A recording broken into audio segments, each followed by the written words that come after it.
Yeah.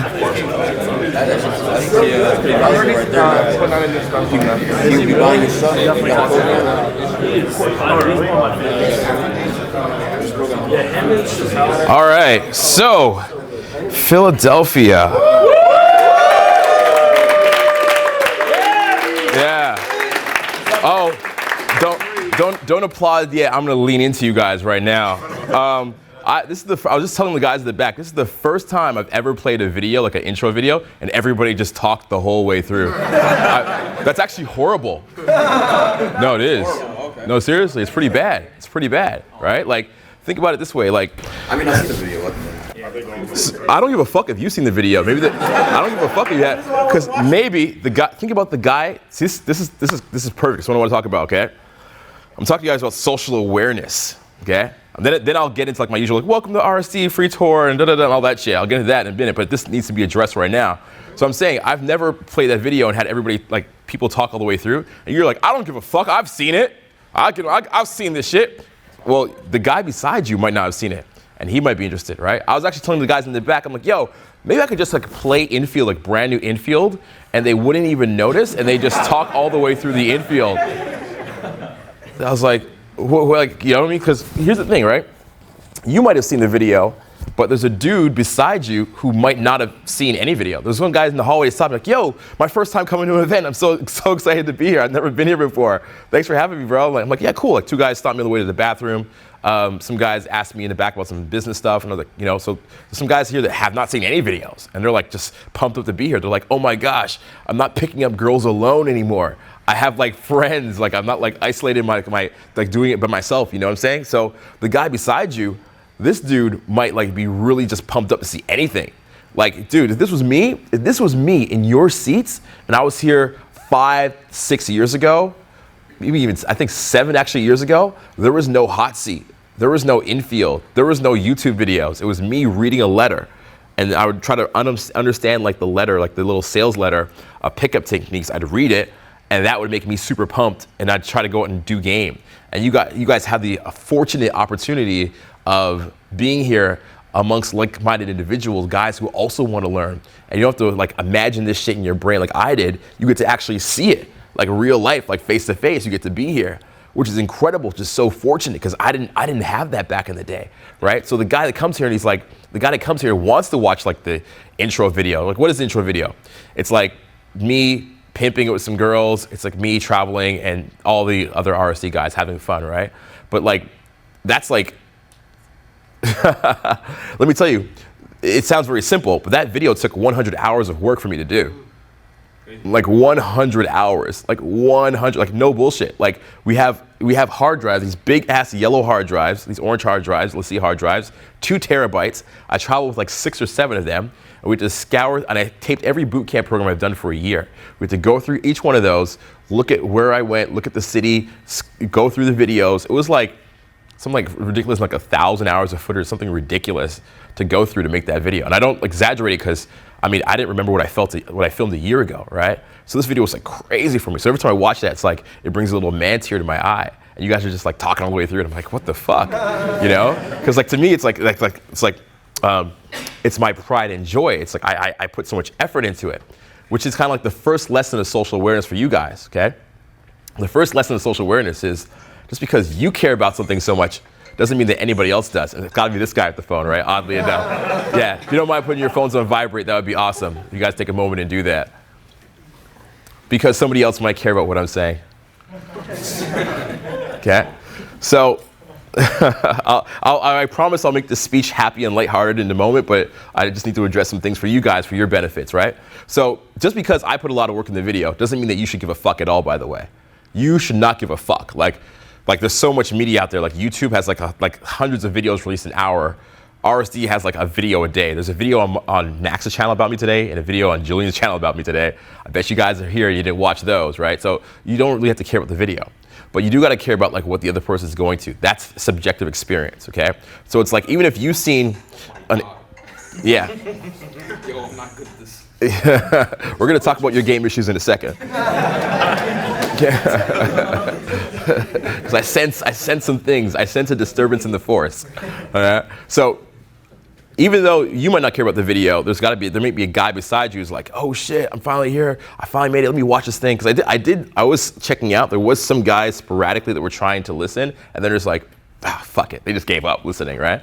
Or they just gave up trying to watch it. So subjective awareness is this idea that you should be aware of how you feel. You know how you feel. You know what you're experiencing, right? You know that you're nervous, stressed out when you talk to a girl. You know that you're terrified. You know you don't know what to say next. That's a given, right? You know that already. You know that you have butterflies in your stomach. You know that you don't know what the next right move is going to be. You're aware of that girl that rejected you back in high school or even last week, and all that's on your mind, okay? All that's on your mind. Let me pause this for a second here. Mute this. So all that is on your mind as your subjective experience, as your experience. But a subjective experience is what the other person is going through, what the other person is relating to, what the other person is experiencing, okay? And that is the biggest key to game.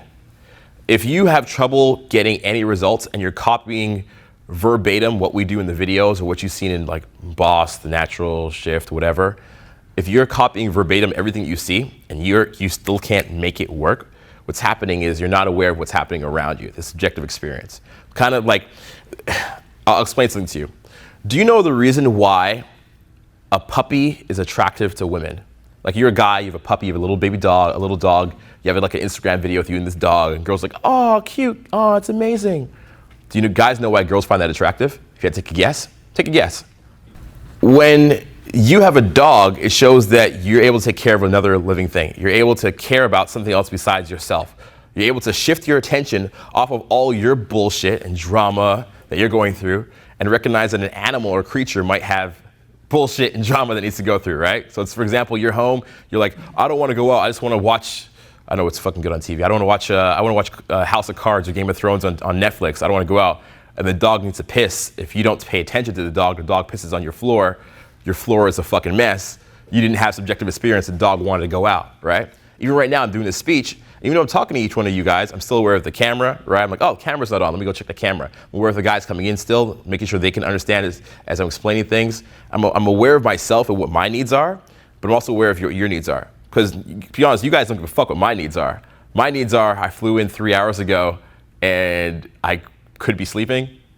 You know what I mean? My needs are, I ate like a hamburger very quickly, didn't really eat a proper breakfast today, right? So you guys are like, I'm here because you're here because you want to get information. You want to learn. You want to get entertained. You want to hear some funny jokes. You want to see some infield, which I am going to show you later. And hopefully you guys pay attention to it, all right? You guys want that for yourselves, but at the same time, you don't care what my personal things are. So the subjective experience, okay, anybody who's good at game is able to balance those two things. They're able to balance what they're experiencing and what somebody else is experiencing at the same time. And that's how a girl knows that you get it. Okay, that's how a girl knows that you get it. I'll give you an example. The guy in the back who's assisting me, very nice guy, drove me here today, right? Came to pick me up at my hotel. Right? Wonderful guy, came to pick me up at my hotel, helped me out, set up and everything like that, helped me like even get a coffee, like really, really basic stuff that's like not that cool. Like in order for him to even get me a coffee, he has to be like, well, a coffee is kind of like bitch work. But, right? But if he has some little energy, he can help influence 50, 75 people or the 20, 30, 40,000 people who see this video, right? So for him, like he might say to himself, okay, getting a coffee is not that cool, but what's the impact of it, right? How does it impact others? So he's got a little bit of social awareness there. But the first thing he did to me when I was coming from my hotel is I had my bag. I had 2 big fucking suitcases. Had this suitcase here, okay, which had all the hot seat gear, and had this suitcase here that had all the camera gear. And guess what was the first thing he did? Reach for your hand. Yeah, reach for my hand. Hey man, what's up? I was like, my hands are full. They go, oh, right. Right? That's a very natural thing. We all do that sometimes because we're thinking so much about our impression we're going to make on other people, how we're going to appear to other people, that we kind of forget for a moment that they're like a person as well. Like, you know, and we're like, oh, what's the impression I'm going to make? And I go, oh, okay, they're a person too. All right, yeah. So I even if I wanted to give them the high five, but I couldn't give them the high five because I just physically couldn't do that. Right? Another example typically happens, didn't happen today. thank goodness. But usually when I come to a seminar room, I go to the furthest bathroom. Guess why? Oh yeah, exactly. Got to take a piss, and somebody in the middle of me going for a piss, or just came from a piss, wants to like shake my hand, and they're very serious about it because they've been watching the videos for a very long time. And this is the fucking moment they've been waiting for, and they traveled an hour to be here, and they got a car ride, they Uber pool, it was fucking annoying, and they're fucking here, man. It's like, it's the moment, and they want to see what all this game shit is about. They want to see what the magic is. They want some of that Madison magic to rub off on them, whatever it is. Like, this is the fucking time. Give me this tip, right? And I as much as I want to shake the dude's hand, I can't shake his hand because I'm about to take a piss, or he just maybe took a piss, all right? Owen talks about this a lot. Owen talks about sometimes, he goes, you go to a guy's bathroom, and while you're in a guy's bathroom, there's like piss all over the toilet seat. It's not even just like one person's piss, it's like many persons' piss, like a gourmet buffet of piss all around. And you're like, oh, gross. But then you go to a woman's bathroom, and the weirdest thing, because there's never any piss like on the woman's like floor at all, right? So weird. Whenever I go to a guy's bathroom, the first thing I do before I go in, I do two things. First thing I do is I tie my shoelaces. Because I know you see that, right? I tie my shoelaces because I know my shoelaces are gonna drag in piss, and it's gonna start soaking up piss from many different cities around the world. And my shoes gonna just smell one day, like, yo, why your shoes smell? Or you know what I mean? Because I'm like in airports and bathrooms all the time, like every 2 or 3 times a week. I'm like in public airports and shit. So I'm like, all right, tie shoelaces. Second thing I do, I fucking judo kick the door. Don't touch that door. And when I have to leave, the bathroom, I take a piece of paper, put it on the handle. Shot, go out, right? Because we just always do it. Like, guys will always just piss on the table. Guys will always just piss on the toilet seat. And the crazy thing about it is, like, when a guy pisses on the toilet seat, you know, he's thinking to himself, don't worry, somebody else will take care of it. That's like the assumption. Who will take care of it? I don't know, but somebody will take care of it. Who's the somebody? The person who takes care of the piss on the toilet seat. Oh, you mean like the janitor? Yeah, the janitor. The janitor takes care of the piss. He'll fucking take care of it. How much you take care of it? I'm not fucking touching my own piss. I'm not touching my own piss. But he can touch my piss.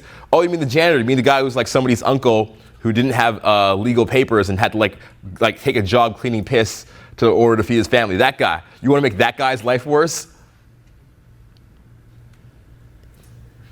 Damn, when you say it like that, sounds pretty sucky. You know, his job is to clean up piss every day. That's a pretty fucking horrible job. And you guys don't want to, and if you don't want to make his life a little, like 1% better, it's like, that's horrible, right?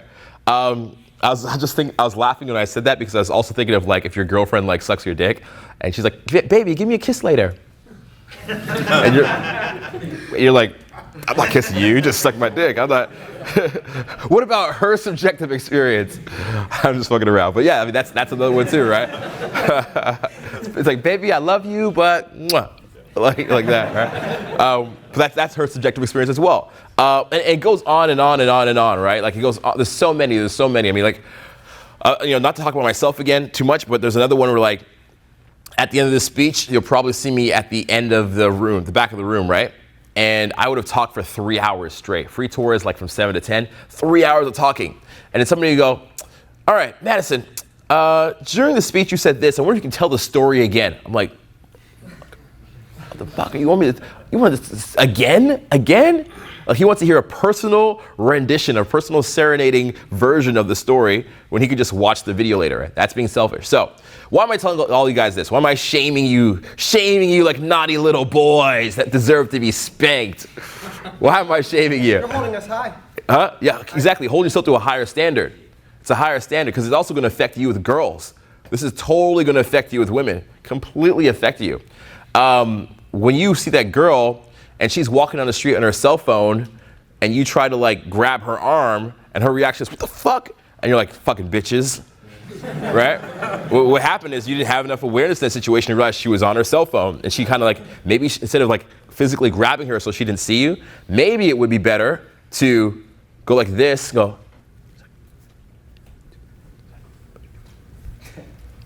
That would be better, to get her visual attention first and then get her off the phone.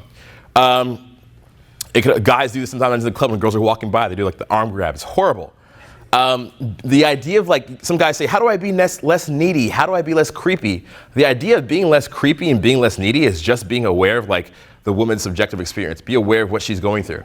You know, when you ask a girl out on a date, I had this very recently, I'll read you my text messages. When you ask a girl out on a date and it says message seen and she doesn't answer in 4 hours after message seen, it doesn't necessarily mean that she hates you.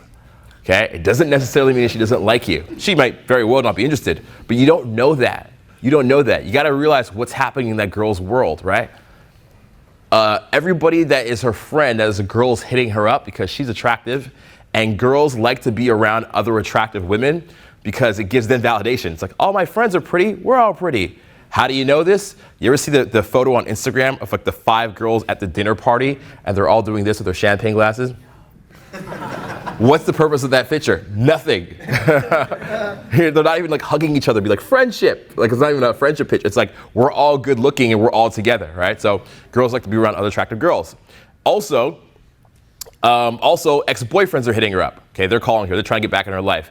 Guys at her work are pretending to be friends, but really trying to get involved with her life. Really trying to get like a piece of her action, you know? Guys on internet, Tinder, Facebook, Snapchat, goes on and on and on. So when a girl has a message seen from you, but she doesn't respond in the first few hours, it's not that she hates you necessarily. It could just be that she's involved in some other shit. And she's trying to think of that stuff. She's trying to go through whatever she's working on, like school exams or a work project or, you know, whatever she got hurt. She needs to go to the hospital. She's going through that in her mind before she can actually devote mental attention to you and the date. I've had that happen many, many times. I can read you some right now, okay? I'll read you some right now. These are ones that I got too needy on. I am traveling very often. And because I'm traveling, I'm literally in a city for 3 days. Imagine what your life would be like if you can get a girl's phone number and then you had to see her in 48 to 72 hours because then you're just gone. You're like in the other side of the world. So it's like, hey girl, how about that date? She's like, yeah, I'm busy this week, but next week it's great. And you're like, fuck no. Are you kidding me? That's ridiculous. I can't wait till next week. The world is over next week, right? I'm in Philadelphia next week or wherever you are. So that's my reality. My reality is a little different because time is so important to me. So because of that, I'm really hard on time. But girls go through shit, right? Not everybody's hard pressed on time as I am. So it requires a little subjective experience here. So I'll read you like this text message here.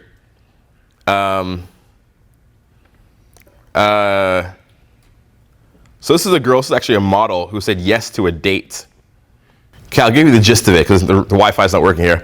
And I have the roaming package. The gist of it is, I asked this girl out, she said, she's a model, international model. She said yes to going for drinks, and then she didn't answer like 2 days later. So I got busy, and I didn't even hit her up because it was my birthday. Then I got busy, and then after I was busy, she didn't answer. Then I hit her with like the Jim Carrey face, like no text back. Alrighty then. I hit her with that. Really fun, you know, very cool, like little tip if you want a little tip to like get a girl to engage. Nothing happened. Didn't work. I was like, huh, that's weird. Okay. Waited 2 or 3 more days, and I was like, I hit her with microphone check 1 2 1 2. Is this thing on? Question mark, smiley face. It's really cute. It's like, hey. It's not like, where are you, bitch? What's going on? You said you wanted, like this makes no sense. You said you wanted to go for a date. You said yes to the drinks. I asked you when, you didn't answer. How does that make sense? That's not fair. All my logical bros will respond at least. You just didn't respond. That's not fair. It makes like, you can go on all these like downward arrow like mind traps about how unfair this is, right? But it's like the woman's following her emotions. She doesn't care about fairness. And then eventually, the girl hit me back. She's like, actually, if we actually got the chance to talk, you know that I actually went to the hospital for 2 days. I injured my leg very, very badly.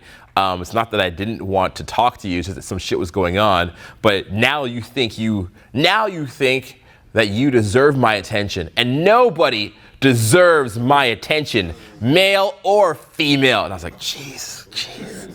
I was like, oh man. I wasn't even mad at me, I was mad for her. I was like, damn, you gotta go through another 20 years of this shit.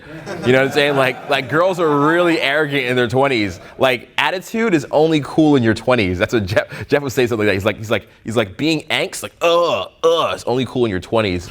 Like, like imagine like an old 40-year-old or 50-year-old man. It's like,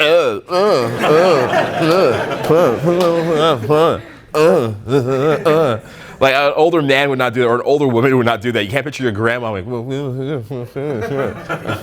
don't deserve my attention, right? You can't picture that shit. But if, like for a girl in her 20s, she's like, this is cool. He doesn't like. But as you get older, you don't care. Like as you get older, you just try to make everybody get along and understand what people are going through. So how did I fix this? Easy. I said, hey, listen, you're a very attractive girl, and you probably intimidate a lot of dudes. You'd be surprised. And it's very, very, very hard for a guy out of nowhere to just spring up a conversation with an attractive girl. Have you tried doing that? It's not easy. You know, so anybody to help that you can get, or anybody to help you can give me to help this conversation happen, I'd really appreciate it. Like winky face, thumbs up. And she's like, oh. Okay, well actually, and she continued to engage, right? So she went from flipping me off to starting to engage. Why? Because she doesn't know what my subjective experience is. She doesn't know what it's ever like to try to pick up a girl or slide into her DM. She has no idea. No idea. She's never experienced that. So if she knew a little bit of what you're going through, it would help, right? So it's like ultimately, like as Dougie was saying, like we're trying to have a high level conversation with these girls, trying to ask a high level question.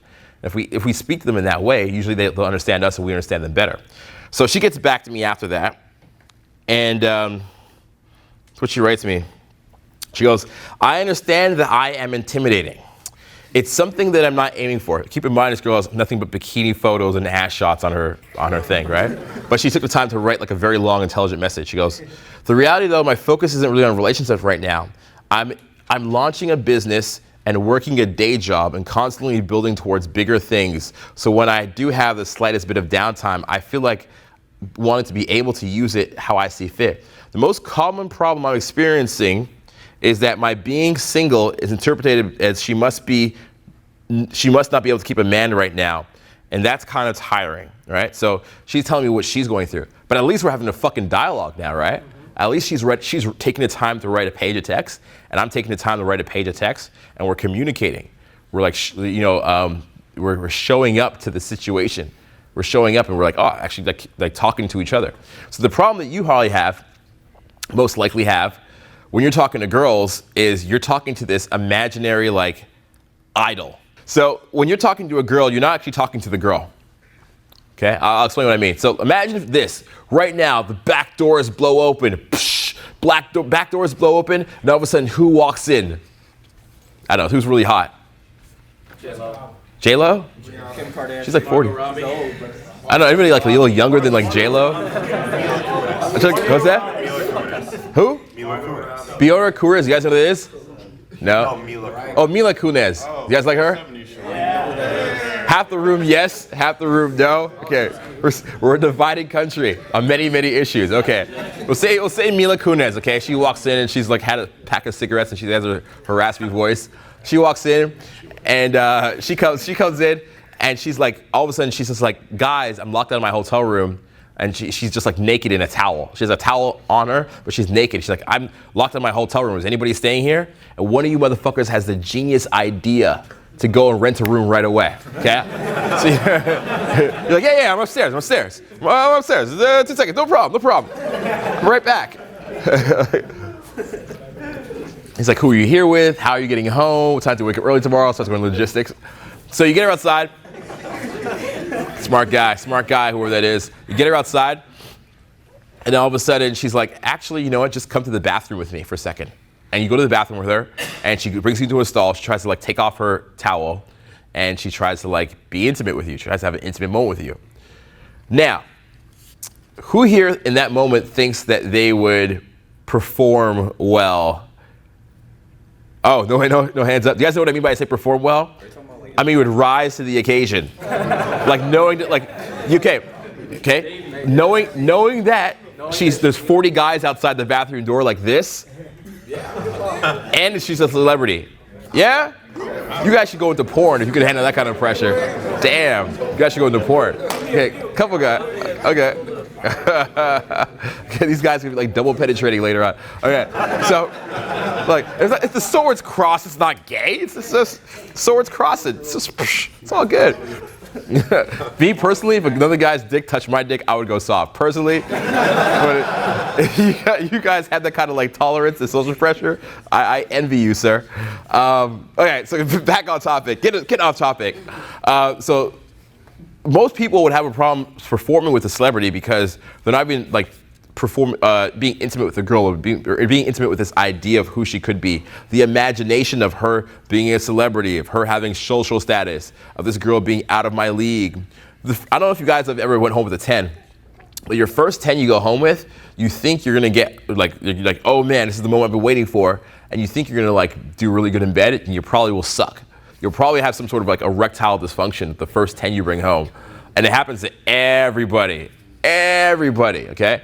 And it will happen to you because you've built the girl up so much in your mind. You're like, this is it. This right here, this is the moment we've been working for months and months and months. All those YouTube videos have been building up in my mind. I've watched all of them. I've ruined my life watching RSD YouTube videos. Okay, I don't go out anymore. I don't have any friends. I barely eat. I call in sick. It's like on a Sunday night, it's like 11 o'clock. I gotta go to bed for work. And I go, 2-hour Tyler video. Looks like I'm staying up. And you watch the video. Okay, you're like, now I have this girl with me. It's perfect 10. It's finally worth it. And now I'm gonna make it all come true. My dreams are all gonna come true. And because you have all that pressure on yourself, when it comes to that girl, you can't even perform with her because all this pressure is built up in your mind. So you're not even connecting with the girl anymore. You're connecting with this idea of the person that you have, right? It's this idea of who they could be, what they can mean for you. Finally getting out of the pickup ghetto, moving out of the pickup hood, and moving on. Actually, we're in Philly. The whole time I was on here on the plane, I was like, in West Philadelphia, born and raised. I want to go to that playground, man. I'm like gonna Google it and some shit, like Google Map and like just like shoot a vlog in that playground. I really want to check it out. Do you want to get out like the ghetto? You know what I mean? Get your princess and get out of the pickup ghetto. And because you want it so much, that's what makes it uncomfortable for her. Now she's mad uncomfortable as well because it's not even about her. You're not even looking at her as a person, right? So like, that's another way you can kind of distance yourself of the subjective experience of a person. I'll give you another example. I got into an Uber. Which Uber was it? I've been in a few Ubers that were pretty bad recently. Oh, man. Actually, no, it wasn't even an Uber. It was a taxi. Correction, it was a taxi, okay? It was this morning. So this morning I got into a taxi, and I don't like taking taxis. And this is the reason why. I prefer an Uber, and this is the reason why.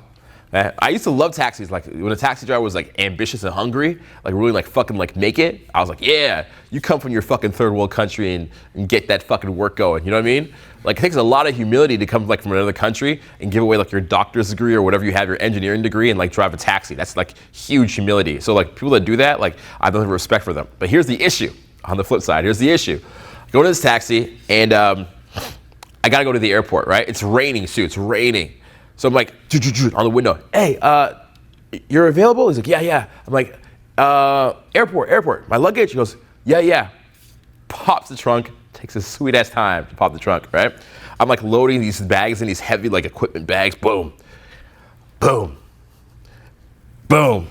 then like as I'm done, he finally gets out the taxi and like closes the door to the lid, to like the hood of the trunk. I'm like, all right, fine, okay. So I get in. And he's like, all right, where are you gonna go? I go, airport. Right? He's like, yeah, right, airport. Okay. So he tells me about the fare. There's like this weird fare thing. And then he starts driving very, very calmly, very casually starts driving in this car, this taxi. And I'm like, in my head, I'm like, shouldn't he be driving faster? But like, he's a little bit older. He's not like an old guy. He's like let's say 40 to 50. You know, he's a mature man, but he's not old. So he's driving really slow, and in my mind, I'm like, oh shit, man, this guy's just way too slow, okay? So then we eventually get to the airport, and he's like, how do you want to pay? And I'm like, I got to pay credit card, you know, did it really quick. He's like, okay. Takes the machine, takes his time getting the machine, all right? Gets the machine ready. I finally pay him. And now here's the problem with a taxi, okay? The problem with a taxi is that taxi drivers are pissed the fuck off. If you want to ever see a taxi driver lose his shit, man, you just need to say 2 syllables to him. What are the 2 syllables? No cash. No cash.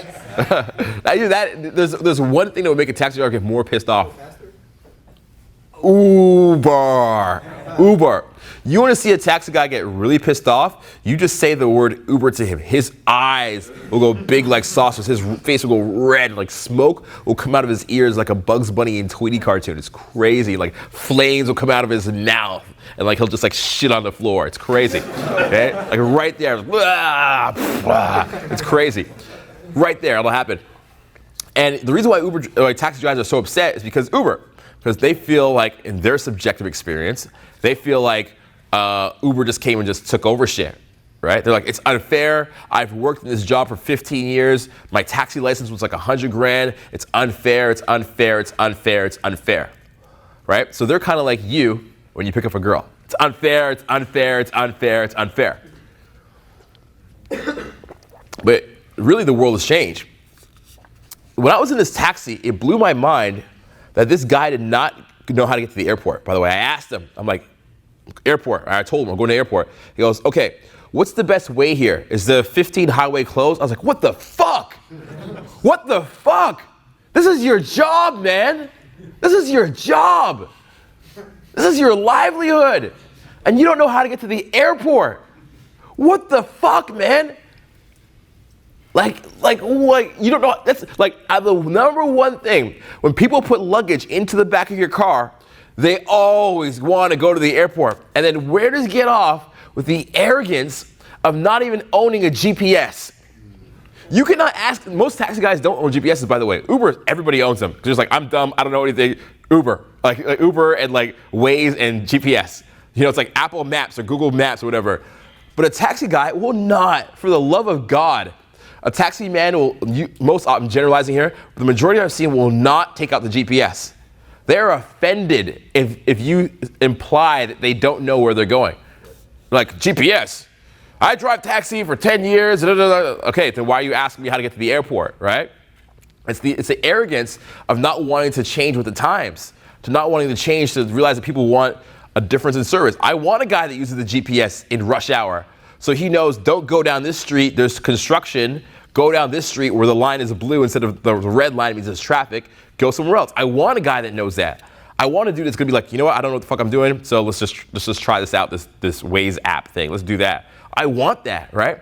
And on the flip side, for him, he's like, it's because of people like you. He's probably thinking this in mind, right? I'm assuming. It's because of people like you.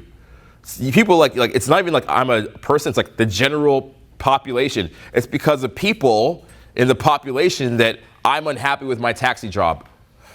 Fuck. There's actually more to it than that, right? You can't blame others for your lack of subjective experience. Let me say it this way.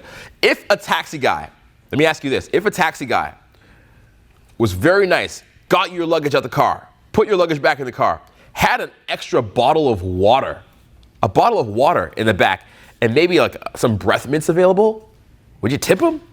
Yeah, you probably tip him more. He would make more than the Uber driver because the fare is more. He has to pay a little bit to his supplier, his network, whatever. The fare is more, but he would make a good ass tip. I've never been offered a bottle of water by a taxi guy. I've never been offered a thing of gum. I've never been offered, like a good night and I hope everything goes well for you. I'm like, yo, if he did that, if he cared a little bit more of my experience, I think people would pay for taxis because that service would still exist. It'd be like limos. Why do guys pay $2,000 for an RSD Bootcamp? Because the service is way better than pickup artist master, supreme wizard from like the local neighborhood like pickup group, right? The service is way better, so you're willing to pay for service. There's some guys that want to pay for service, and I would. If the taxi service was awesome, I'd pay for it. I'll give you another example of subjective experience, okay? This will be the last one. I checked in my hotel today, and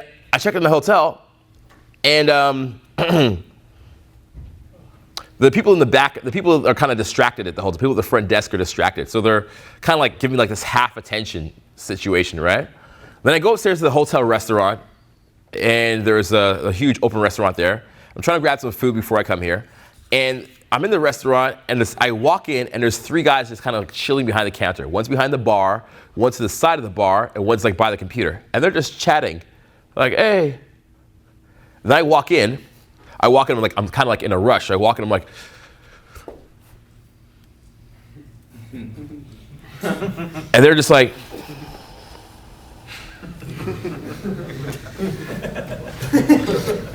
and I look at them again, I go,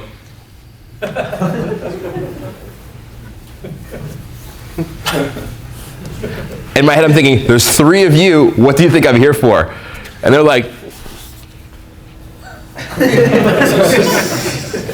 until I literally have to say the word menu.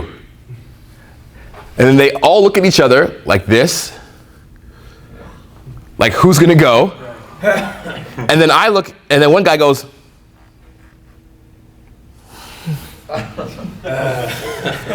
takes the menu and like slides it over to me. Okay? 2 questions here. How much do you think his tip was? $0. $0, okay? So I have to like beg them for service. Now here's the more fucked up question. This is the last thing I'm gonna close with here right now, okay, on this part. The more fucked up question, the bigger question, and what you have to think about in the situation is how does this like affect your life, and what are situations in your life where you're doing this, okay? The situations we're all doing this. Let me ask you a question. Is there a woman at your work and you and her would just get along great? You're perfectly made for each other, but you don't know how to reach out and make it happen. Or you go out with your buddies for some drinks and the woman of your dreams just walks by, your future girlfriend or future mother of your children, and you're just paralyzed by fear. You have no idea what to do. Or every once in a while you're lucky enough to get a phone number, but you mess it up by sending a long wall of a needy text and she never texts you back. If this is you, I see guys like you all the time. I'll tell you why. Because I used to be just like you, all right? For 10 years, I studied women and pickup, and I became a world-class dating coach. And I take guys out every single weekend of my life to bars, lounges, cafes, nightclubs in their city, and I teach them how to interact with beautiful women in real time. I'm like the angel on their shoulder. I tell them what to do, what to say, and I show them how to do it in real life. And that is called the Bootcamp. And what that is RSD's most premier program ever. We are the gold standard in the dating industry. And all my clients come to me and they love what they do. They love the experience. But sometimes I have requests from all around the world and I can't fulfill them all. The guy said to me, hey, I'd love to do a program with you, but I can't come to your city. I can't afford it right now. I don't have the time off of work. And they asked me over and over again. So I said to myself, how can I bring them that same amazing, custom tailored, personalized, unique experience anytime, any place? I want to make it virtual. I want to make it engaging, and I want to make it effective. So what I'll present to you right now is the Madison Bootcamp at Home. So the Madison Bootcamp at Home works on 3 pillars for the success. And the first pillar is the archetype. This is the first module of the program. What I did is I analyzed every single student I've had for years. I took thousands of data points and put them together into this quiz to help you understand what your dating personality is. Now, once you understand this, it will change your life because you are a unique individual. No one in the world is like you. It's not a one blanket size fits all kind of program. It's a custom tailored program just for you and nobody else. And once you understand your archetype and you understand your strengths and your weaknesses, we can take those weaknesses you have and turn them into superpowers because I get rid of all the automatic programming that's been there holding you down in the background for years. All that confusion that's been putting you aside from your goals, we stop that instantly. And once I do that, I can install a new set of software and behaviors and habits into your mind for success. Pillar number 2 is the student in-field coaching, okay? This is where I go with a hidden camera and I record myself coaching students. Once you see the guys that have the same archetype as you, killing it, crushing it, They used to have the same concerns and blind spots and sticking points, but once you see them overcome that, you're gonna know that's possible for you too. It's virtually monkey see, monkey do, and seeing is believing, my friend. And the third pillar is the roadmap. Now, I'm not just gonna leave you high and dry. I'm gonna put you on the path to success for the first day, for the first week, for the first month, and also for a lifetime. I figured out a few ways to do this. One of them is by real-time virtual coaching. What I'm gonna do is invite you to every single bootcamp that I have that year digitally, so you can participate and be interactive. Imagine that, anywhere in the world that I am, you and me working together with my students, forming that community. And also, I'm gonna give you real-time audio coaching so you can listen to me in your ear when you go out. I'll be there guiding you, motivating you, and mentoring you step by step all the way through the process. If that wasn't enough, I've also included text game. So all those numbers you get, you can follow up on them and get results. And it's 2017, so you better believe I included social media game in there as well, not to mention online dating. I want for you the same things that I know you want for yourself. And what is that? To take all your weaknesses and turn them into superpowers. And also have the competence and confidence to move forward and have a roadmap and a plan for success.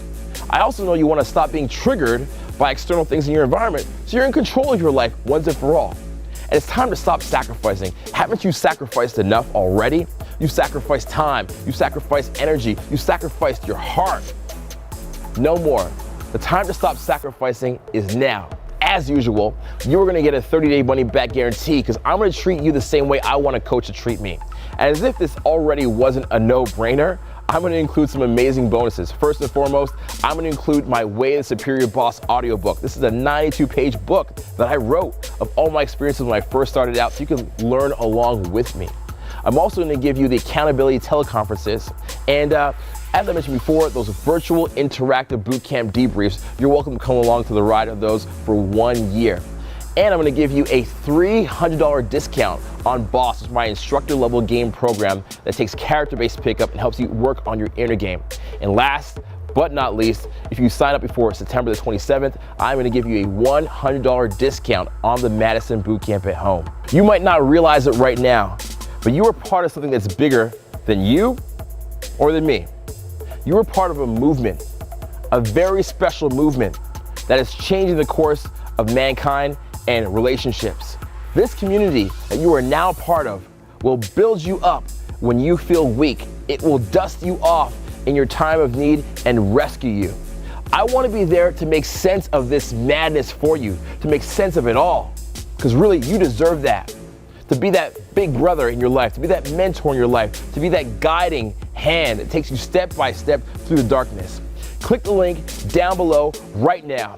Get the Madison Bootcamp at home. You owe it to yourself. All the Bootcamp Brigade is waiting with open arms. We want to see you in the winner's circle. We want to see you at the finish line. Click the link down below right now, and I'll see you on the inside.